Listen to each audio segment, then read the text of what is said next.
Well, you look at Goochland, and there's just such a history and tradition here.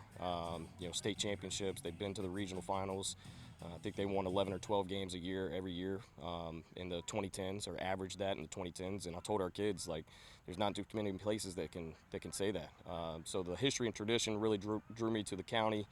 It's a one-school county, so all the resources are here, and they're hungry to win. You know, you have an idea of what you'd like to do and things that you'd like to change, but until you get your feet on the ground and really start having conversations and figure out, what was in place, that's when you really start to figure out the plan.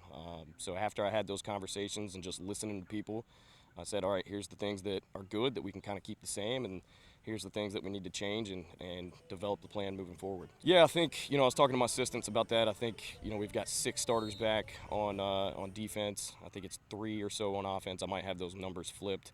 But, it's an open competition, just like everybody else says. I mean, every job is open. We're going to have a competition at quarterback and everywhere else. So best players are going to play, and it's got to be earned. One thing I've been encouraged by is they're trying to do the things that we're asking them to do. They don't always do it perfectly, but they're at least receptive to it. They're open to change. They're open to do things in a new way. So I've been really happy with the buy-in so far. It's just the execution and learning how to practice and go hard. Those are the things that we're working on right now. Yeah, it's got to be more than football. It's a character-based program there at Randolph-Macon. I know I'm a better man having played there and coached there for 10 years from the lessons that I learned there.